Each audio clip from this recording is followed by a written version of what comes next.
السلام علیکم ورحمۃ اللہ وبرکاتہ۔ سامعین محترم، میں ہوں قاری محمد اظہر اور آپ دیکھ رہے ہیں میرا یوٹیوب چینل۔ آج ہم خواب کے اندر تحفہ دینا یا لینا اس کے متعلق تعبیر کو بیان کریں گے۔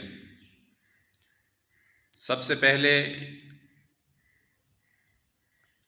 اگر آپ کو کسی ایسے شخص نے تحفہ دیا ہے کہ جس کو ذہنی طور پہ آپ چاہتے ہیں یا اس سے آپ تعلق رکھنا چاہتے ہیں یا وہ آپ کو اچھا لگتا ہے، یہ تحفہ دینا یا لینا یہ محبت آگے بڑھنے کی علامت ہے، آپ کا تعلق آگے بڑھنے کی علامت ہے اور ایک دوسرے سے مزید فائدہ ملنے کی علامت ہے۔ اگر والدین سے آپ کو تحفہ ملا ہے تو یہ خاندان کے اندر مقام اور مرتبہ ملنے کی علامت ہے۔ بہن بھائیوں سے اگر آپ کو تحفہ ملا ہے تو یہ بھی مقام مرتبہ ملنے کی علامت ہے اور مزید آپ کو خاندان کے اندر نام پیدا کرنے کی اور خیر بہتری کی طرف اشارہ ہے۔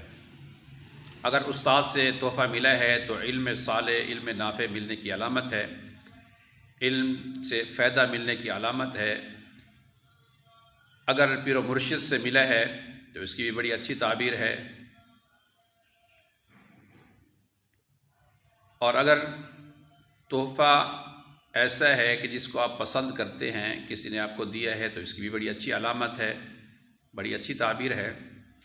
اور اگر ایسا تحفہ ملا ہے کہ جس کو آپ پسند نہیں کرتے، یعنی دینے والا چاہے اس آدمی کو آپ پسند نہیں کرتے، یا آپ کو ایسا تحفہ ملا ہے کہ جس کو آپ ویسے پسند نہیں کرتے، آپ زندگی کے اندر اس چیز کو نہیں لے آنا چاہتے، تو اس کی تعبیر جو ہے اچھی نہیں ہے، یہ اس کے برعکس ہے۔ اگر یہ میری ویڈیو اچھی لگے تو ضرور مجھے سپورٹ کریں۔ ملتے ہیں اگلی ویڈیو کے ساتھ۔ السلام علیکم ورحمۃ اللہ وبرکاتہ۔